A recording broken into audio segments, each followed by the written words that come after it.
Susanne, look, first of all, thanks for taking the phone call. Where are you and why are you there? I'm in Farnham Road Hospital, Farnham, Guildford. And, well, I actually don't really know why I'm here, but I can only make an assumption. It's because of something I did. Maybe it was a little bit silly. But just to give you the background of it, a couple of months ago, my neighbour and I both started experiencing headaches and some lethargy and bits and pieces, and didn't feel quite right. And I'd gone out walking with a dog. This was just about 4 weeks ago now, which was after the headaches had started. And I'd noticed a massive new phone mast. Now, I knew 5G wasn't enabled because it wasn't showing us 5G or anything on the phone. But I spoke to 3 and I thought, well, I'll just check and, see whether, what's happening. And the manager there confirmed that it was indeed a new, larger capacity mast, but that 5G wasn't on yet. So, I know that it's not actually activated, but my concern was, well, is this what's causing the headache? Not quite sure. I then continued to do some further research into the 5G implications, which I'd already been aware of some of it, just, I kind of hadn't thought it was coming to England yet. So I found a bit more research and stuff, and then I decided to take that research to my GP so that they could then figure out, are there a lot of people getting additional headaches or symptoms, and to just give them a bit of information to be aware of my symptoms. And I also spoke to the fire service in Purley. And who else was it? So I spoke to the fire service, and the doctor basically didn't want to look at any of the evidence at all. So I got there, and instead of looking at the evidence, and I had a whole bag of it. I had my laptop with me, I had various papers with me, I had all the information, all the sites I wanted to show. She literally didn't want to look at it at all. She just came at me from the angle of, you've been under a lot of stress, and no, I haven't. I'm fine. And it was clear to me that I needed to get the hell out of it, because I got the impression that she just wanted to section me at the time. I had that horrible feeling. Why did you think that at the time? Did she say something to give you that? She wasn't willing to look at any of the evidence, and then she started going down the road of, how are you feeling? You seem very, very stressed. Well, obviously I'm stressed because I'm coming to you with evidence of something that's potentially harmful, and I wanted them to listen, and she didn't want to know. So I just got a bad feeling about it, which was right, because later on that evening, I started getting withheld calls on my phone. And the next day, I'm literally just chilling out in the garden. My son's around with his girlfriend, making dinner. And there's about 6 or 7 police outside, 3 or 4 mental health professionals. No one had conducted any form of assessment with me. All I had done was my face-to-face scene with the doctor, trying to get her to look at the evidence that she wouldn't. So literally all of these people came in. The decision was already made that I was getting sectioned. There was no discussing it, because the mind had already been made up, and they were just basically arguing with me that you must be delusional and 5G and blah, blah, blah, blah, blah. And you mentioned something about President Trump. Can't remember what I said. But they were basically just trying to, make out that I was some nutter. And they asked me my opinions on Trump, funny enough. And I said, look, I'm not political, I don't vote, so I'm not going to get into that one with you. So it just seemed like they were trying to kind of put words in my mouth. It felt very uncomfortable. But yeah, that I just couldn't believe it, that literally from the minute of going to my doctor's, the day after I had 2 people knock at the door. So the day after? The door to. So Susanne, hang on. After 2, yeah, the day after 2 people knocked at the door, and I didn't answer it, and I just said, right, look at the information on 5G, I'm not letting you in, kind of thing. Had no idea they had any capacity to come back and then break the door down. So next day they come back, there's not the same people, but that's when there were all the police and a load of doctors. And then I was forcibly removed from my house and forcibly brought to this Farnham Road Hospital. Now, it's not even an open hospital. I've got bars on my windows. There is bars on the windows? Bars on my windows. Yeah, there's it's not proper bars. It's like a mesh, if you like, but you can't open the window. Anyway, you can't get out the window. Let me get this timeline. Let me get this timeline right, because thanks for clarifying that, because in the video you said you saw the doctor, and then later on a couple of people came around, but you spoke to them through the window. The doctor was the first day, and then the people coming to the house was the next, because I think I saw the doctor. It might have been Thursday or Friday, and then the people came after that, and then literally it was yesterday that the police and everything came. So there were a total of 3 incidents. There was a reporting of it, then the next day there were the 2 people turned up that I didn't speak to, and then yesterday, the final kind of sectioning and all the police and all of that stuff. Tell me and this, I can Susanne. only assume they did that because I didn't speak with their mental health people apart from Right. through the window. That makes sense, because I was going to ask you, did the two people who turned up to have a chat with you identify themselves? Did they say, we're from? I knew who they were, but by then, because I'd suddenly thought, oh my God, I've just raised the whole 5G thing. Are they here to try and commit me, which they obviously were, or wanting to? I had a feeling in my head that I was safe in my own home and that you can't be committed in your own home, because that's something that I'd heard that obviously wasn't even true. And the next thing, the police are trying to break down the door, and I don't still even understand why they consider that I can be committed, because all that form says is that I need to be assessed and they think I've got a mental health problem and that they can keep me here for 28 days. 28 days. Let me just remind. Yeah, they can keep me here for 28 days apparently under this section. Let me remind our listeners listening to this. Susanne Hall is on the line. I came across Susanne today because I was tweeted a link to a video that Susanne has made today from a mental health facility in Surrey. This is extraordinary stuff, this. I was immediately struck by how articulate and how lucid and, how nice Susanne sounded. And she's told this, frankly, incredibly disturbing story about not feeling well, about knowing there's a brand new mast in the area, speaking to the telecommunication provider who confirmed the mast was there. Susanne went to her doctor and said, listen, I believe that this technology may be harmful and may be causing people to feel unwell. The doctor took the conversation in a different line. Susanne felt it was sinister. She left. Later on, a couple of mental health workers turned up, wanted to converse with Susanne, who didn't want to speak with them.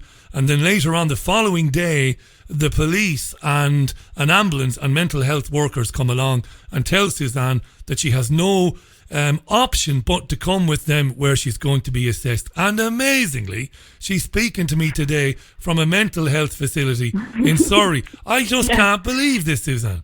This is crazy. It's unbelievable. No pun intended. And you know what? This place, the patients are lovely, but they're kind of dribbling, Right. They all think I work here. I'm making them coffee. They all think I'm a psychiatrist here. All the patients think I work here. And it is an extreme unit. There's a woman on 24-hour guard that's like throwing herself on the floor. Obviously I've got a lot of empathy and stuff. I'm not trying to take the piss here, but I don't think I should be here. I'm a woman that has had legitimate concerns over 5G. I've got a son who's 21 years old. If this is going to cause him to not be able to have kids, if it's going to cause him neurological problems, I don't give a shit if it's going to upset my doctor. I expected them as professional healthcare people just to at least look at the research and the evidence, but she wouldn't even look at it. And that's why I got upset. And because I got upset, they're using that as she's unstable. No. Well, you're honest now. You're very Someone honest. you trust isn't doing anything about something. You're very honest there. I mean, look, before we talk about whether you've been assessed yet, has anybody spoke to you, we'll talk about that in a second. But you're honest to say that you became a bit upset. I mean, listen, I'm an Irishman, Susanne. I can lose it with the best of them. When I think somebody's not listening to me and I've got a point, I can get a bit highly strung. Might you have gone a little bit over? Yeah, go on. I just said, well, you obviously don't give a shit. And then in my email it said, you're not on the side of humanity, and if you are aware of this, then it's criminal. Right. And I still stick by that. And then actually, I think their reaction is because they do know. They do know. Now, if at some point all of this comes to fruition, I think those people should be prosecuted, because if they're giving vaccines to children that are knowingly causing autism or whatever it is, I don't know for a fact that that's the case. I'm just basing it on information that we start to see. But if it is the case, they have a duty of care and they have a duty to preserve human life, and they are not doing that. I believe that our government are acting outside of the Constitution, and that's why I'm here. And this is now. So you emailed the doctor later on. Obviously, you were a bit irate after you left. Fair enough. With an email basically saying, "Look, here's the information. I can't believe that I got people sent around to harass me after coming to see you about." I sent her the stopthecrime.net site because I thought Deborah Tavares has done a good job of collating a lot of information in the same place. So I figured that was a good thing. And then I did a Dropbox of the recent appeal that's got all the great scientists and renowned scientists that know what they're talking about that have all signed this thing. And I sent that. Now, if they don't want to look at it and they just want to get me committed, what is that saying to you? It's saying that they don't give a shit about the problem. I mean, they don't give a shit about human life. I'm taking you at face value, and I am taking you at face value because we've never met before. And like I said, I stand by what I said, articulate, lucid, obviously passionate about it. I mean, I am. I share your concerns about these things. I speak to people, not always activists. I often have academics from some of the, most well-known institutions, educational institutions, who agree with you in terms of your concerns. This is outrageous. What has anybody seen you to assess you yet at this facility? Well, I had an assessment earlier with the doctor because I said to her, look, what's the difference between conspiracy and mental health? And she obviously is clear, because even if the stuff I'd researched was wrong, let's take it as an example, it was fake news, whatever, that still doesn't make me insane. I still have a right to opinion, and I have a right to say what I think, and freedom of speech, and that is what's not being allowed. But as it happens, there's a lot of credence to the information, and if anything, it's the professional services that are acting in an insane manner by not taking it seriously and by not listening to people. But so my mum and dad are in Spain, and my sister is a recovering alcoholic who can't cope with any stress whatsoever. My son, I definitely don't want to put it onto. So basically, I'm trapped in here. My mum's on her way back from Spain. Have you been able to speak to anybody else before you spoke with me? I've been speaking to a few people who are aware of my plight because they're on the Facebook groups, probably those that have notified you, which has been quite good. There's been a chap called Lee who's been really helping me as well, saying that they're going to come down from Newcastle and help get me out of it. Wow. I mean, the reason I asked that is because you obviously need somebody from a legal point of view.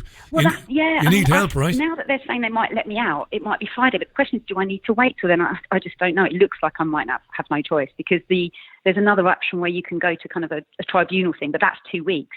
So if she's suggesting I might be out when she gets back on Friday, then it's better for me to just wait. But the point being, then what do I have to do after that? Am I going to have to start checking in with a home care team every week and tell them, no, I don't think 5G is a danger now, I'm all fine, and what am I, a clone with a smile on my face now? It's like, what? We'll send you off to a re-education centre where you learn never again to have an opinion on anything. Yeah. Well, thank God I didn't mention MK Ultra. And you know what? I literally had to not mention half the stuff.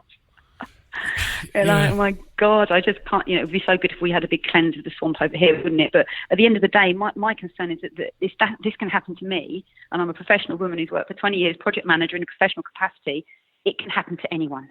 It really can happen to anyone, and this shouldn't be allowed. It just shouldn't. All for a conspiracy. Well, it's not all for a conspiracy. It's all because you've asked a question.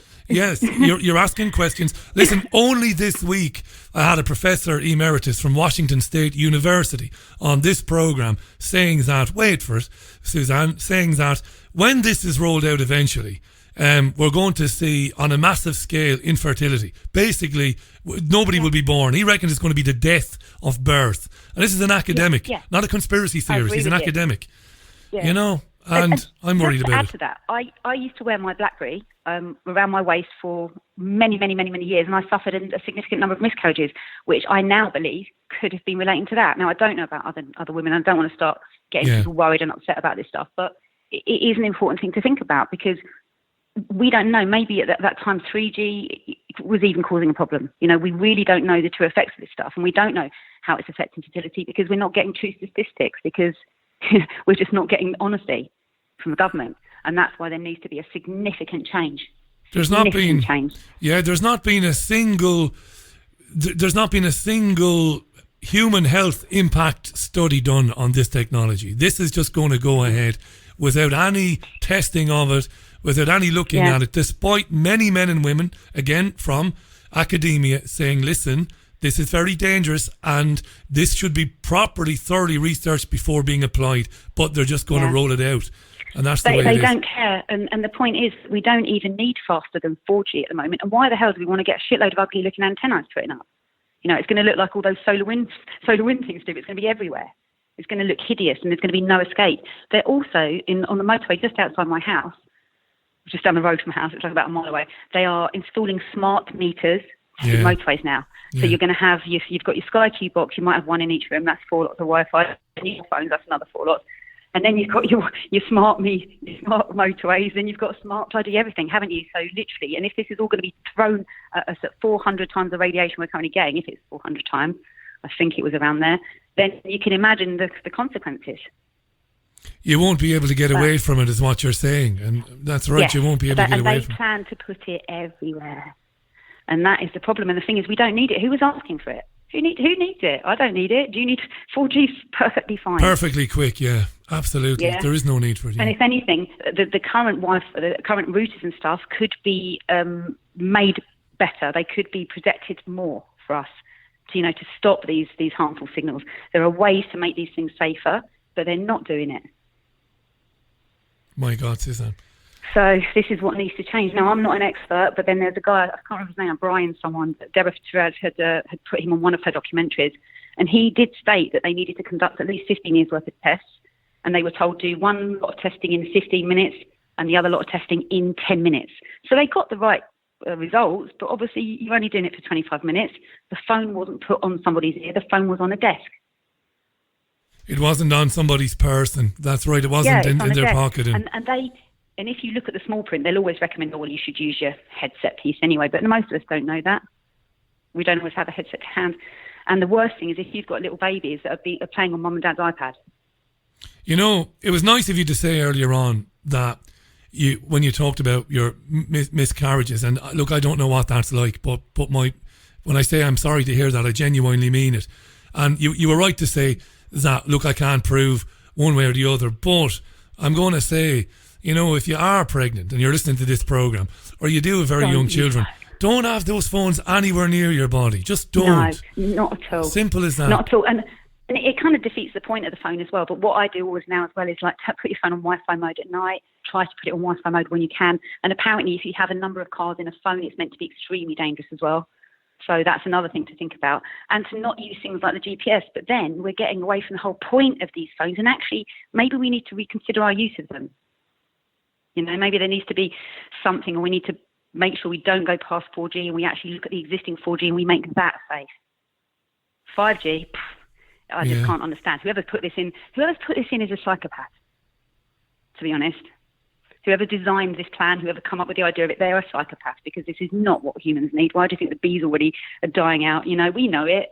We can feel it. We're sensitive. We're sensitive creatures, and we're being literally attacked in all directions. BBC, with fluoride, with GMOs. And BBC Nature presenter Chris Packham wrote only weeks ago in one of the broadsheet newspapers that he was in the New Forest this summer and there are no insects.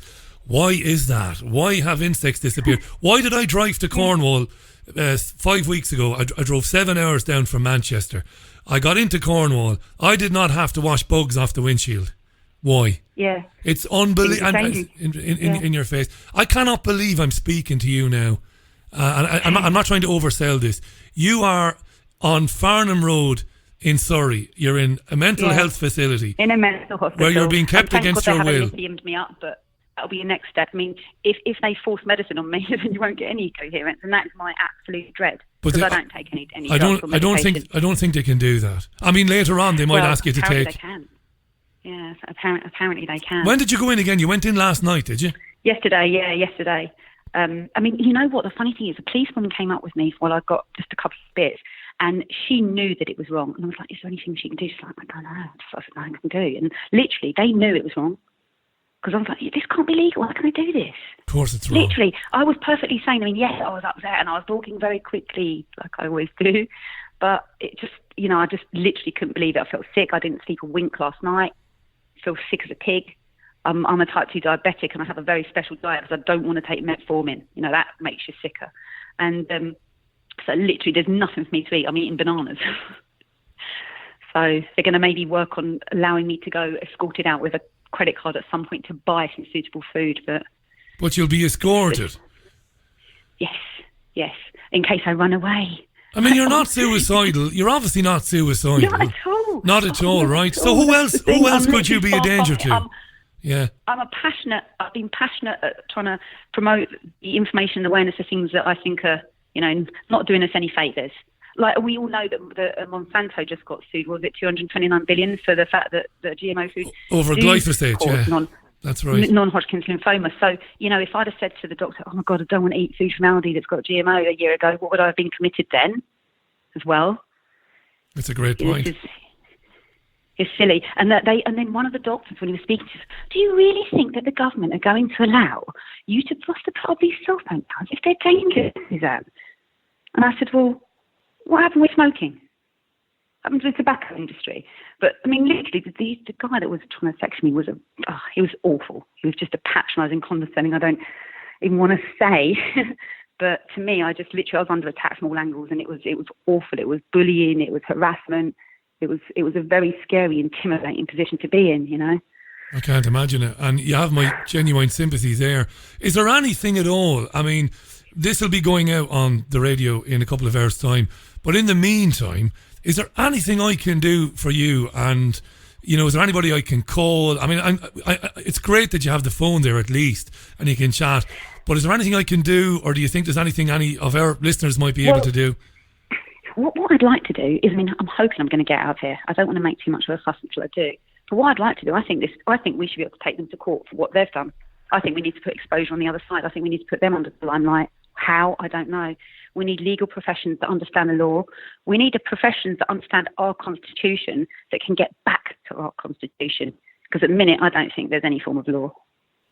Not when people can do what's been done to you. And the great thing is, of course, the correspondence that you sent to the doctor. It's all there. It's all on the record. So if there's nothing in that, in terms of if there's nothing that could be, that somebody could say, well, look, this lady is obviously unwell and we were worried about her self-harming. There's obviously nothing like that in the documentation. Yeah, exactly. So you might very well have a case. I'm not going around, I'm not being aggressive, and if at the end of the day the cell towers go up, it's not that I'm, you know, what will I do? I'll just have to try and limit my access and just try and be more careful. I mean, God knows what any of us are going to do.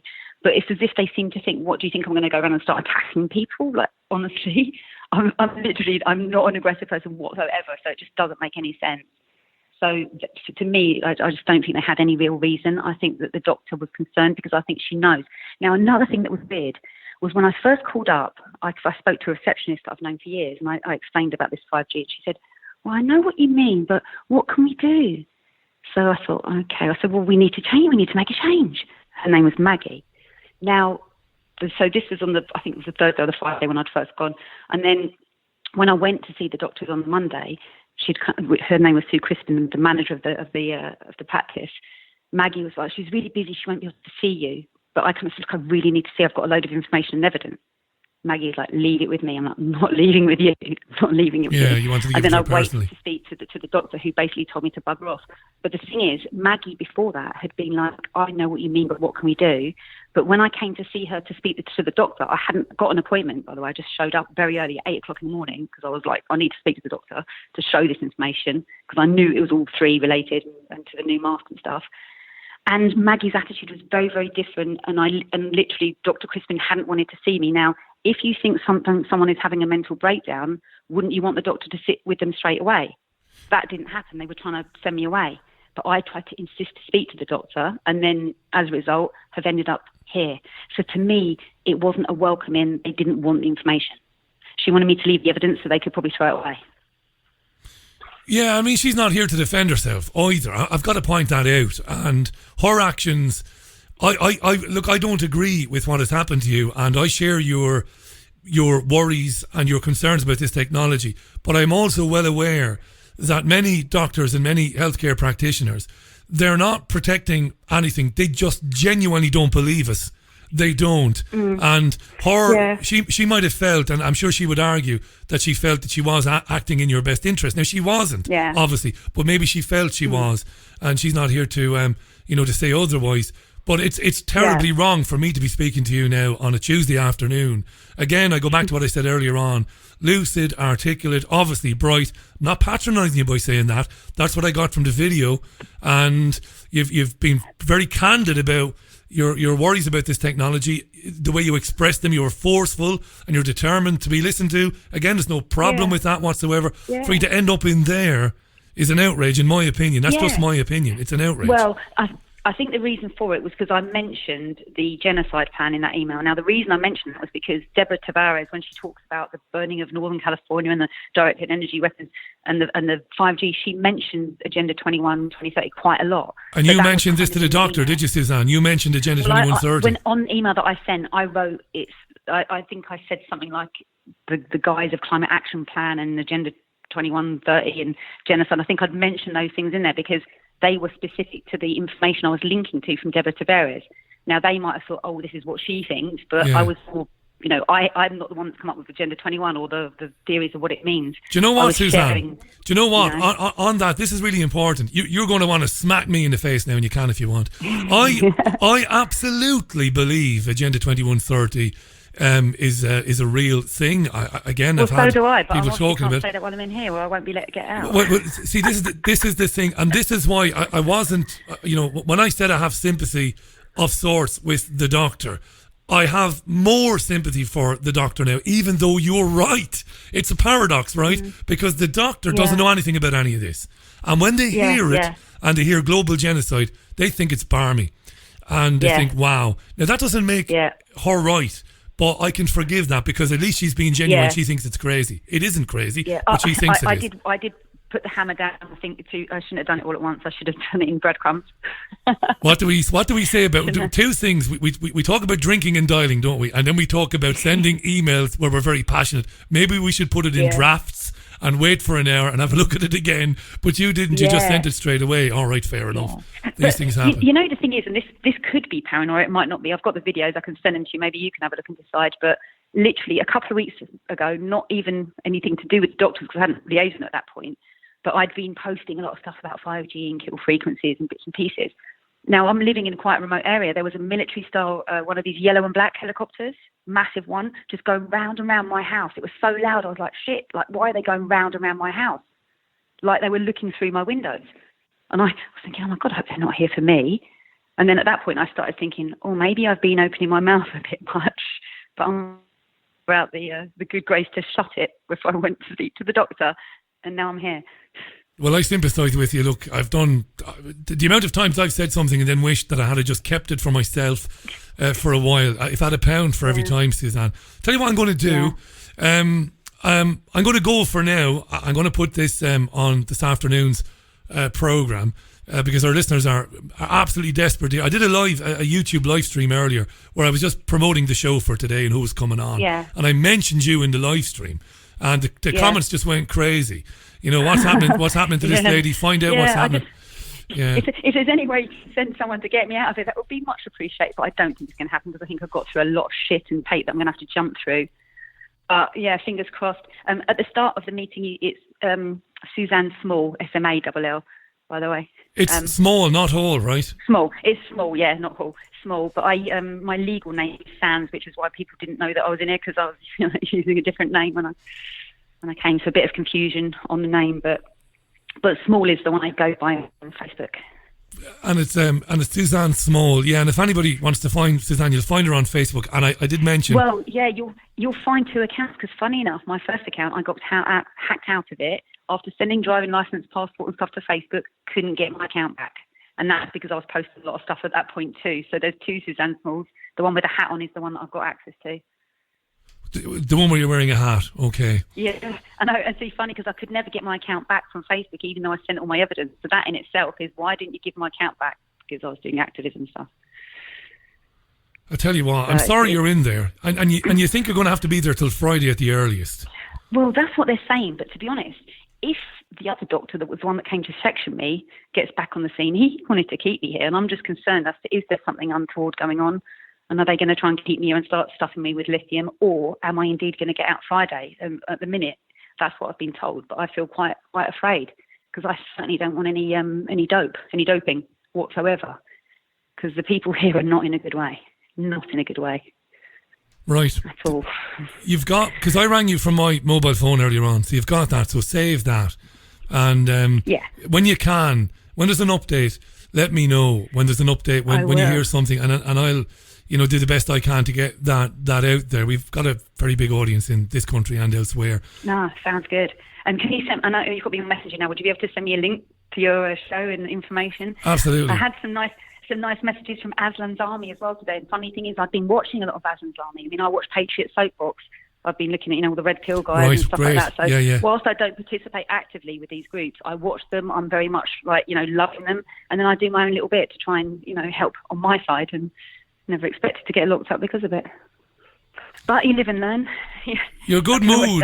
Well, do you know what? You're being sectioned now. Being sectioned. I mean, you're there, and your humour and your good mood is, I suppose, testament to your character. Like I said, I've only met you today. Look after yourself in there. Don't be, look, I can't give you any advice, and nor should I, but you sound upbeat and you sound positive. Just be yourself when you're speaking with people. Yeah. And don't worry Yeah, about that's what I'm trying to do. And I'm actually trying to have, just chat with the patients and stuff and help out some of the other patients in here, because there's some quite vulnerable people, but it's quite a nice experience, really. The worst thing for me about this whole experience is not just about the fact the doctor wouldn't listen for 5G, which makes me then concerned for, everyone's health for the future. It's that my parents have had to come back my mum's had to come back from Spain on her own and leave my dad there with a dog. And it's my mum and dad both for their birthdays this month.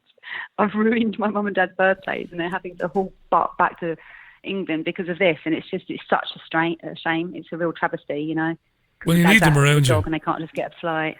Well, you need them around you, and I'm sure they'll be absolutely outraged. And like you said, there may be legal remedies available to you when this is all settled. You might have, a very good case, because it's essentially, there's there are so many issues there, habeas corpus being one, of course. I mean, this idea that they can just be, because of opinions you have, because of questions, however strongly you might have expressed that, but for them to say, oh, we think we need to bring you in for observation, and the fact that they can do it, it's very sinister. It's sinister in the extreme. And at one point, the guy had said, well, look, we've got the options of bringing you into hospital or having your home care team come every day. So I said, I'll have the home care team every day. He goes off, oh, no, we've decided we should bring you into hospital. The guy was just an idiot. And then trying to say, well, I'm wrong. And I said, what's to tell, how do you know that what you're reading is any more true than what I'm reading? It's just a difference of opinion. It doesn't qualify whether someone is mental or not. It really doesn't. The insanity is more put to a doctor that doesn't want to look at evidence where you can see someone is at risk from a 5G cell tower. That to me is more insane than me raising it. They also said, why didn't you speak to your MP? Why did you call your doctor? I wouldn't have done that. So it's as if I made the wrong judgment call. And I'm like, well, hang on a minute. If my doctor's the one that you go to if you have a headache, they're the ones that are going to be the first line of if these 5G towers are making people sick, because people go to doctors when they're sick. They don't call their MP. So none of it was making any sense. Plus, I don't like Theresa May anyhow, and I haven't voted for it because it's all been corrupt. It's only now I'm hoping that we're going to get a party that we can actually trust. But God knows, because how deep is the deep state? That's the question. Yeah. Well, look, keep in touch with me through my mobile number. Thanks for taking the call today. I really appreciate it. Thanks for having me. And I hope, if anything, this is going to bring some, highlighting to what we're trying to bring people, their awareness up on. So I've never seen anything like it, Susanne. I mean, what I'm going to do now when I get off the phone with you, before I play this on the live show this evening, I'm going to put it on YouTube even before I do the live show, and I'm going to start putting it out all over Twitter and get my friend to put it on Facebook, because I'm not personally on Facebook anymore. I gave up with it. I got fed up with it months ago. Got fed up with being banned from it. So I said, well, to hell with that, you know what I mean? Like yourself. So I'm not on there. Keep your spirits up. I'm glad that you're in touch with your son and your friends. Thank God you have that mobile, and thank God your family are coming back to support you there. But it's an outrage. And thank you for having me.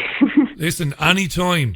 Keep us informed, and send us a text when there's anything. And of course, we'll have you back on again when this is over, all right? Sounds good. Legend. Mind yourself. Thanks, Susanne. Bye for now, Susanne. Bye. Bye. Cheers.